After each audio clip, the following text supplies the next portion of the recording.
This is Kelly James. She's the CEO of Ricaris, and she's going to be telling us who our next speaker is. Thanks, Kelly. All right, so I guess this is the part of the afternoon where we start talking about making money, I think, for the next couple of sessions, maybe instead of spending it. And I get to introduce Harold Wilken, but I wanted to say just a couple words about the company that I founded. It's called Ricaris. I've worked with several of you, and more folks I think have stopped by our table in the back, but we do something very simple. We try and provide good cash market data, information on supply, demand, who's buying, who's selling, to organic growers, so that you know what's a good price, what's a market rate price to contract your crop at. And then we provide an online platform for you to buy and sell organic or non-GMO or transitional organic grains. So kind of think eBay, but for organic row crops. As an example, we've got coming up, actually we just held last 2 months of last year, 3 auctions for transitional organic grains. So we had 2 auctions. A couple of growers sold some transitional organic oats.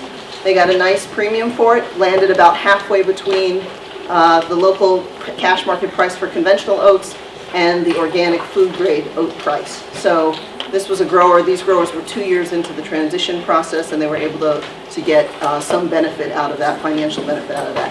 And then we held a transitional organic corn auction. That's a little more unusual because, as folks talked about in the morning, the organic corn during the transition period is maybe sometimes not part of the ideal rotation, but we still had someone who sold it. The market's very long corn right now, conventional corn right now, and it was a smaller premium, but they were able to get, I believe it was settled at 25 cents over the local elevator price. So again, anything that helps get you through that 3-year transition period is something that we like to promote.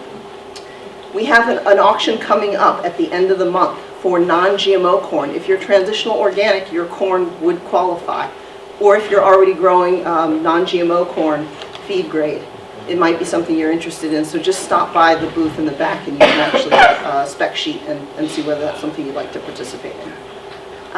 So now let me introduce your next speaker.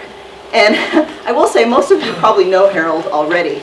I went online just to see if I can find anything embarrassing about him online, but you know, I could not. His record is pristine online. So you know him as the owner of Janie's Farm, 2,300 acres, give or take. Very diversified farming operation. I think he's proud to say his son farms with him, Ross, and has done a lot for organic agriculture, in the state. And so I asked Harold, I said, is there anything like unusual about you or anything you want of interesting that you want to tell the audience? And he just said his ideal vacation would be to go down, find an Airbnb spot on Lake Michigan and just be undisturbed and read and not have to work for about 6 weeks. So that was his ideal vacation. So without further ado, let me turn it over to Harold.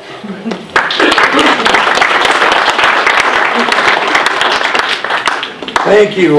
The thing she didn't mention to you was I told her that I also wanted to live with an Amish family for 6 weeks because I need to lose a little this, and those guys work a lot harder than I do, I think. So today I'm going to talk about what's happening on Janie's Farm and marketing. You know, you've got some pretty heavy hitters here who are busy in the state of Illinois with organic farming, organic marketing. You've got people who are already doing a lot of wholesale marketing.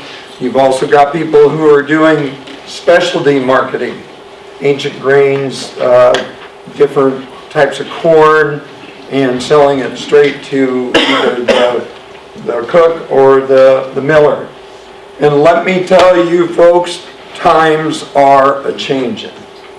And on Janie's Farm, we farm 2,300 acres organically. 1,900 of that is certified, and the rest is in transition. We are averaging 1 to 2 80-acre fields a year in transition, and it's the landowners who are coming to us and saying, we're tired of the GMOs, we're tired of what our farm is turning into, and we want it to go organic. Along with my son, my nephew Tim from Kentucky moved up 3 years ago, and he made the mistake at Christmas in 2012 of saying, "Uncle Harold, I'd give anything if I could come up here and farm with you." I said, "Be careful what you wish for." So Tim is our maintenance man.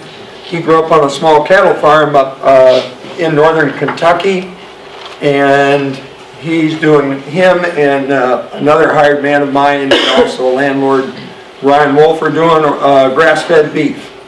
They're not doing organic, they're doing grass-fed. They're using our buffer strips for hay. None of our buffer strips are farmed. We don't put a crop in.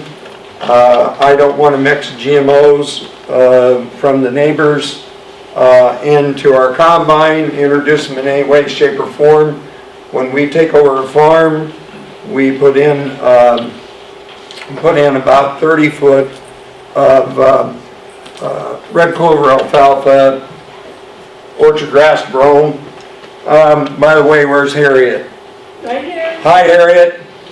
About 7 years ago, well, whenever CSP came out, I thought, boy, that's a good program. I'm gonna hop right on that. Took 3 of my farms and I put my buffer strips in. And they said, well, okay, you gotta plant 4 orbs and 3 grasses and has to be out of this list of things. And boy, that's pretty healthy cost, you know, and they, of course, you know, help pay and all that kind of stuff. First thing that happened was those things were not tolerant to Roundup drift. First year, I was down to red clover, alfalfa. So, you know, it was a great idea. We went in and we reseeded again, but it didn't work for us. And so I haven't signed up for that program again. I'm more excited about a program called Pollinator. And we're taking places in some of our fields, taking 1 acre, 2 acres. One's going to be 14, and we're going to concentrate on the pollinator program. We're organic. We're in a conventional world. Beekeepers around us are losing their bees.